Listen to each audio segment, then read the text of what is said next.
श्री कृष्णा दोस्तों, हमारे चैनल कहानी टाइम में आप सभी का स्वागत है। आज की कहानी का शीर्षक है बहू तो पराया खून है, गिला तो तुझसे है।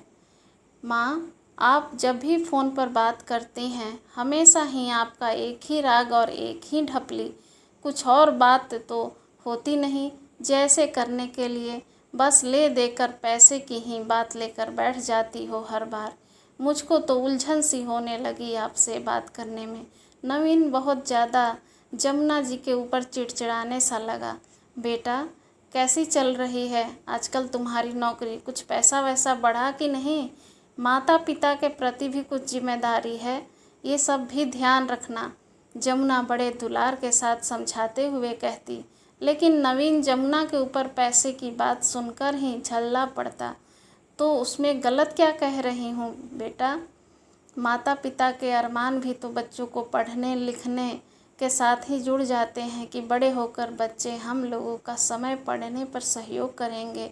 जमुना ने बड़े प्यार से भी समझाया, लेकिन नवीन ने कोई भी जवाब दिए बगैर ही फ़ोन फटाक से रख दिया। अब तो धीरे धीरे नवीन फ़ोन भी बहुत ही कम करने लगा और जब जमुना खुद फ़ोन करती तो वह बहुत ही कम उठाता। जमुना अक्सर पुराने दिनों की याद में खोकर परेशान हो जाती। रघुनाथ की गांव में ही एक छोटी सी परचून की दुकान थी और जमुना गांव के ही कुछ 2-4 धनाढ्य लोगों के घरों में खाना बनाने का काम करती थी। लेकिन दोनों ही लोग अपनी हैसियत से बढ़कर भी नवीन का ख्याल रखते। गांव से शहर रोज़ सुबह 8 किलोमीटर साइकिल चलाकर रघुनाथ उनको स्कूल भेजने आते और शाम को फिर 8 किलोमीटर चलाकर उसको वापस लेकर आ जाते। और जब रघुनाथ उसको छोड़ने और लेने जाते उस समय में जमुना दुकान को संभालती। अरे रघुनाथ दद्दा, ये गाय कब ले आए? आस पड़ोस के लोगों ने रघुनाथ के घर के बाहर गाय बंधी देखकर पूछा। अरे भैया, नवीन हमारा पढ़ाई लिखाई में बहुत ज़्यादा मेहनत करता है और इतनी मेहनत करने के लिए घी दूध दही तो चाहिए ही चाहिए। बाहर का घी दूध तो असली मिलने से रहा, उसको तो शौक़ भी बहुत है घी दूध दही का। लेकिन दद्दा, मेहनत बहुत है जानवर पालने में। लोग रघुनाथ की अवस्था देखकर कहते, क्योंकि नवीन का जन्म रघुनाथ की शादी के 12 साल बाद हुआ था। अरे भैया, कैसी बात करत हो? जब हमारा नवीन पढ़ लिख कर अफसर बन जाएगा ना, तब सारी मेहनत अपने आप ही वसूल हो जाएगी। रघुनाथ बहुत ज़्यादा सिहाते हुए कहते। नवीन था भी पढ़ने लिखने में बहुत ज़्यादा होशियार और समय के साथ साथ बहुत बड़ा अफसर भी बन गया शहर में। अरे हमारा बबुआ तो कोई बहुत बड़े शहर में अफसर बन गया और जल्दी ही वहाँ नौकरी करने जा रहा है। जमुना और रघुनाथ जो मिलता उनको रोक रोक कर बताते और खुशी हो भी क्यों ना, एक बहुत ही साधारण परिवार और गांव का बेटा शहर में अफसर बन जाए। जब नवीन नौकरी करने गांव के बाहर जाने लगा तो सारे गांव के लोग उससे मिलने के लिए आते। नवीन बबुआ, जमुना भौजी और रघुनाथ दद्दा ने तुम्हारी खातिर बहुत कष्ट झेले हैं, अपना सुख त्याग कर तुम्हारी खुशी के लिए समझो कुर्बान हुई गए, उनको भूलियो ना। अरे ये भी कोई कहने की बात है? हम हमेशा अपने माता पिता का बहुत ख्याल रखेंगे। और नवीन शहर चला गया। थोड़े दिनों तक तो सब कुछ ठीक ठाक रहा। रोज़ पीसीओ पर बुलाकर माता पिता से बात करता। लेकिन धीरे धीरे शहर पहुंचकर कुछ ऐसा रंग चढ़ा नवीन के कि जैसे शायद कभी गांव में वो रहा ही नहीं। माँ, मेरे बॉस ने मेरे साथ अपनी लड़की की शादी की पेशकश की है और तेरी मर्जी क्या है? जमुना ने नवीन का मन लेने के लिए पूछा। मैं भी उससे शादी करना चाहता हूँ। तो फिर ठीक है, लगन निकलवा लेते हैं और यहीं गांव में आकर शादी हो जाएगी। जमुना ने फिर बेटे की ही खुशी में अपनी खुशी रहने की भलाई समझी। माँ, वो लोग गांव आकर तो बिल्कुल भी शादी नहीं करेंगे। अरे बबुआ, गांव के सब लोग तुम्हारी शादी के बारे में पूछते हैं। कोई बात नहीं, आप लोग यहाँ आ जाइए, गांव में सबको बाद में दावत दे दी जाएगी। ठीक है। जमुना और रघुनाथ दोनों ही मायूसी से बोले और दोनों लोग शहर पहुँच गए। लेकिन वहाँ जाकर अजीब सा लगा उन दोनों को। किसी को उन दोनों से कोई मतलब ही नहीं था। वो दोनों चुपचाप एक कोने में बैठे सब कुछ देख रहे थे। अपना बेटा ही पराया लग रहा था। कितना अरमान था बहू लाने का। बबुआ की शादी में कोई कसर नहीं बाकी रखूँगी। पूरे गांव का न्योता बांटूंगी। यहाँ तो सिर्फ 20-25 लोग, और वो भी अनजाने।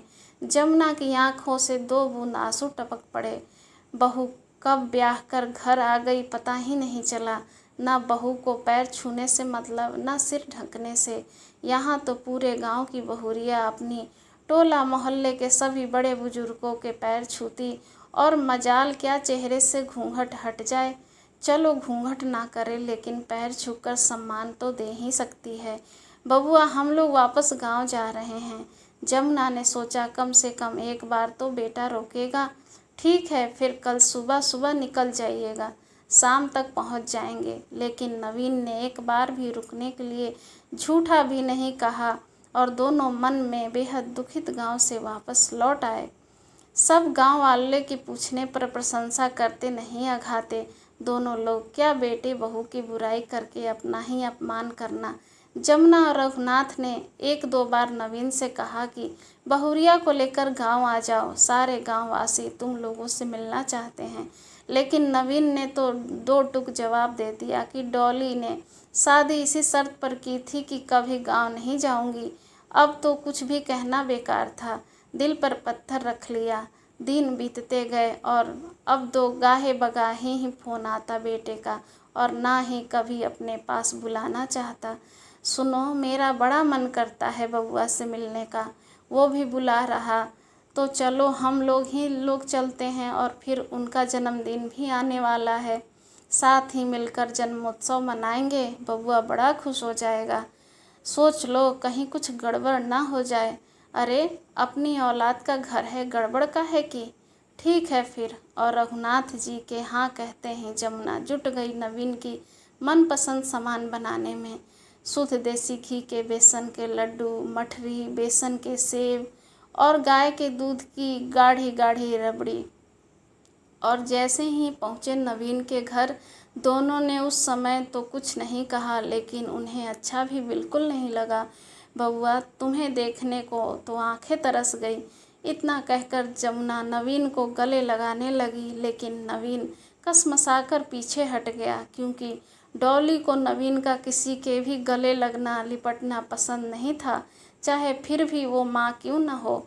धक से हुआ कलेजे में जमुना के। माँ, बाबूजी, आप लोग, अरे हमें बताते तो हम बुला लाते आपको स्टेशन से। इतने दिनों तक तो बुलाने का ही इंतज़ार करते रहे। मन ही मन चल गया रघुनाथ के। नवीन उनको ड्राइंग रूम में बिठाकर अंदर चला गया। ज़रूर तुमने ही फ़ोन करके बुलाया होगा। डॉली की गुस्सा भरी आवाज़ बाहर तक आ रही थी।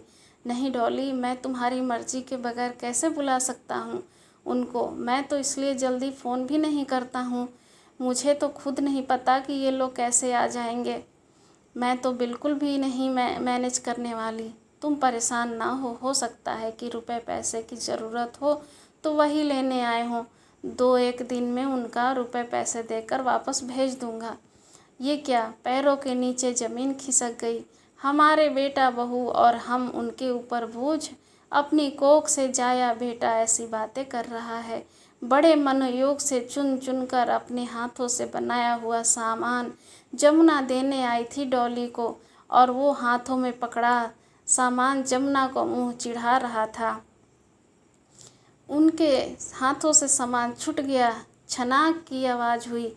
वो आवाज़ तो सुन ली नवीन ने, लेकिन जो शायद बहुत अंदर तक टूट गया था जमुना के, वो शायद रघुनाथ के कोई न सुन सका। बाहर से रघुनाथ दौड़कर आए। अरे माँ, आप बाहर ही थीं? कोई ज़रूरत थी तो मुझे बुला लेती। नवीन तुरंत वापस पलटते हुए बोला। तुझे बुला लेती तो तुम लोगों की सच्चाई कैसे जान पाती। मैं तो तेरे जन्मदिन के लिए अपने हाथों से बने लड्डू, मठरी और सेव तुम्हें देने आई थी, और तुम लोगों की बातें सुनकर पैर ठिठक गए। बेटा, मुझे तुम लोगों के रुपए पैसे नहीं चाहिए। ईश्वर ने हम लोगों को अपना जीवन यापन करने भर बहुत दिया है, और गांव में अभी भी इतना प्यार और सम्मान है कि हम लोग अपनी ज़िंदगी वहाँ बहुत आसानी से काट लेंगे। जमुना की आंखों से आंसू और आवाज़ बेहद दर्द था और उसकी दर्दनाक आवाज़ सुनकर रघुनाथ भी आंसुओं को आने से नहीं रोक सके। नहीं माँ, ऐसी बात नहीं है, आप गलत समझी हैं। गलत तो बेटा हम लोग पहले समझे थे, लेकिन अब आंखें खुल गईं। बेटा, बहू तो पराया खून थी। गिला तो तुझसे है कि तूने हम लोगों के प्यार को ना देखकर रुपए पैसों का लालची समझा। आज तूने मेरी कोख की लाज मिटा डाली। सुनिए जी, तुरंत वापस चलिए, मुझे यहाँ एक पल भी नहीं रहना है।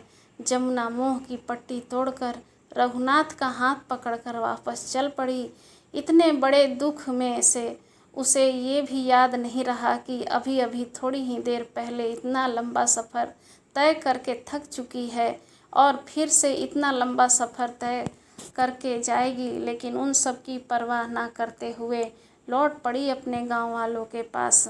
नवीन उनको इस तरह जाता देखता हुआ भी रोकने का साहस ना कर सका। धन्यवाद दोस्तों, कहानी के एंड तक बने रहने के लिए। कहानी कैसी लगी कमेंट करके ज़रूर बताइएगा।